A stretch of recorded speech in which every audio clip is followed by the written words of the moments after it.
Visite de l'ONU au Mali, les vérités du Premier ministre, Choguel Kokala Maïga, une délégation de Conseil de sécurité des Nations Unies en visite dans notre pays conduite par les ambassadeurs du Niger et de la France auprès de l'ONU, Excellence Abdou Abari, et Nicolas de Rivière, a eu une séance de travail, ce dimanche avec le Dr Choguel Kokala Maïga Premier ministre entouré de membres du gouvernement, recevant à la primature les membres du Conseil de sécurité des Nations Unies à ce moment particulier de notre histoire. Le chef du gouvernement du Mali, M. Choguel Kokala Maïga, a souhaité la chaleureuse bienvenue et un agréable séjour à ses hôtes. La délégation du Conseil de sécurité des Nations Unies séjourne dans notre pays dans le cadre des consultations périodiques avec les Nations Unies depuis l'établissement de la MINUSMA en 2013. Cette visite, la 5e du genre, atteste de l'engagement des Nations Unies aux côtés de notre pays et de la région du Sahel qui font face à des défis aussi nombreux que complexes. C'est pourquoi Choguel Kokala Maïga a tenu à rendre hommage aux femmes et aux hommes de la MINUSMA,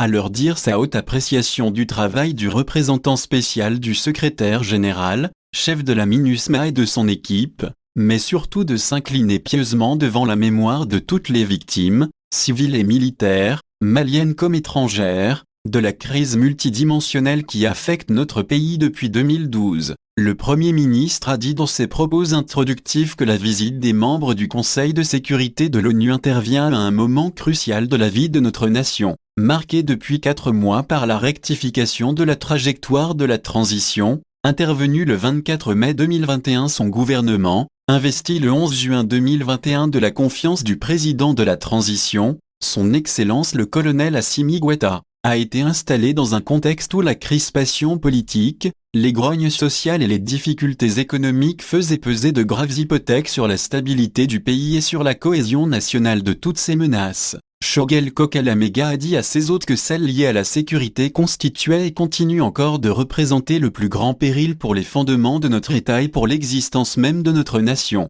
C'est pourquoi dans le plan d'action du gouvernement que le Conseil national de transition, CNT, a approuvé le 02 août 2021, la sécurité occupe, naturellement, l'ordre de priorité le plus élevé. Bâti autour de 4 axes, le plan d'action du gouvernement, qui est notre bréviaire, a dit le Premier ministre, repose sur 3 piliers que sont le pilier sécuritaire correspondant à l'axe 1, le pilier politique correspondant aux axes 2 et 3 et, enfin le pilier social qui se rapporte à l'axe 4. Ces différents piliers, interliés et interdépendants, résume cumulativement 3 besoins vitaux pour le peuple malien, indispensables à la survie de notre pays, à la cohésion de notre nation, à la paix et la réconciliation, à la viabilité de sa démocratie et à la stabilité des institutions constitutionnelles, a expliqué Choguel Kokala Maïga aux membres du Conseil de sécurité. Il s'agit du besoin de sécurité dont la finalité est de permettre à l'État d'exercer pleinement ses prérogatives de puissance publique sur l'ensemble du territoire national. En deuxième lieu,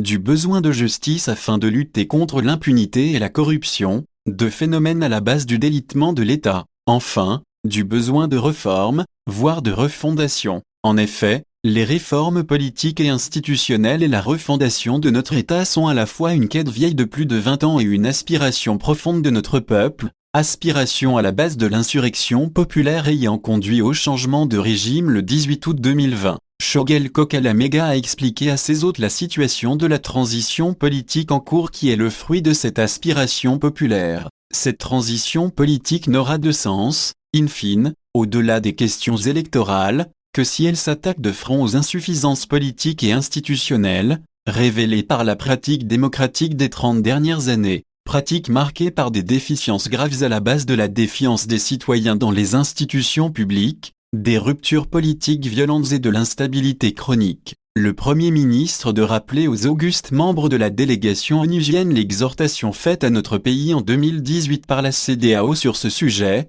qui est une exhortation marquée du sceau du bon sens et du réalisme. En effet, à l'issue de la mission d'information conduite dans notre pays en octobre en 2018 par le président du Conseil des ministres d'alors, Siem Geoffrey Onyeama, ministre des Affaires étrangères de la République fédérale du Nigeria, la CEDEAO avait, dans son communiqué en date du 19 octobre 2018, exhorté les acteurs maliens à entreprendre, à l'issue de l'élection présidentielle contestée de 2018, les réformes appropriées en ces termes. Prenant acte de la prolongation de la législature actuelle selon l'avis de la Cour constitutionnelle et au regard des dysfonctionnements largement reconnus et évoqués par tous les interlocuteurs lors du scrutin présidentiel passé, il est impératif que le gouvernement et tous les acteurs sociopolitiques conviennent, de manière consensuelle, d'entreprendre des réformes courageuses des cadres légaux, y compris la Constitution de février 1992, et du système électoral avant de s'engager dans les prochaines échéances électorales que compte mener le pays. Après le rappel de l'exhortation de la CEDEAO,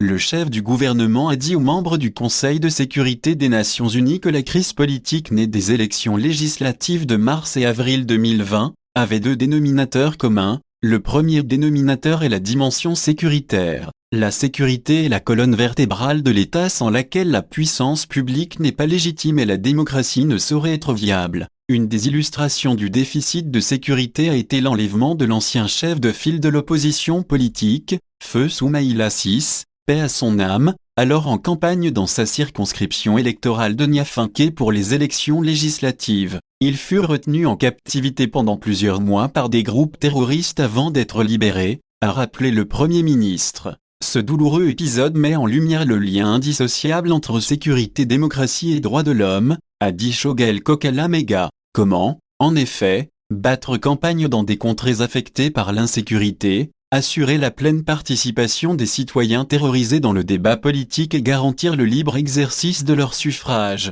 Sans le préalable de la sécurité, le second dénominateur de la crise politique de 2020 est l'inadaptation du cadre juridique et institutionnel régissant la gouvernance électorale dans notre pays. Faute d'avoir rénové ce cadre pour l'adapter aux évolutions de notre société et aux standards communément admis dans les démocraties, le Mali a basculé d'abord en 2018, puis en 2020, dans une crise politique post-électorale dont tout le monde mesure aujourd'hui l'ampleur et les conséquences, a expliqué Shogel Kokalamega. C'est la raison pour laquelle des choix politiques courageux et avisés sont en cours, a-t-il dit, au nombre desquels il citera la mise en place de l'autorité indépendante de gestion des élections et la tenue des assises nationales de la refondation, assises nationales de refondation au terme desquelles les Maliens, à travers toutes les composantes de notre société, vont renouveler leur vision de l'État et redéfinir leur rapport vis-à-vis de la gestion des affaires publiques. Shogel Kokalamega révélera à ses hôtes que le panel des hautes personnalités chargées de piloter les assises nationales de la refondation a été nommé par le président de la transition et sera officiellement installé la semaine prochaine. Il a dit que des efforts vigoureux étaient également en cours pour améliorer la sécurité et la stabilité. Pour le Premier ministre, ces efforts incluaient la poursuite de l'action militaire, la mise en œuvre d'actions politiques, de gouvernance et de développement portant sur la stabilisation du centre et la poursuite de la mise en œuvre de l'accord pour la paix et la réconciliation au Mali issu du processus d'Alger. Sur ce dernier point, le Premier ministre dira que le dernier comité de suivi de l'accord, CSA, atteste des progrès accomplis par les acteurs, à savoir le gouvernement, mouvement signataire de l'accord et ceux de l'inclusivité désormais réunis au sein du cadre intermalien pour la mise en œuvre de l'accord. Avant de terminer ses propos liminaires, Shogel Kokalamega a appelé de ses vœux à un changement de paradigme en matière de sécurité pour améliorer la situation très préoccupante sur le terrain. Ce changement de paradigme interpelle aussi nos partenaires, parmi lesquels la MINUSMA dont la posture et le mandat doivent tenir compte de son environnement d'évolution.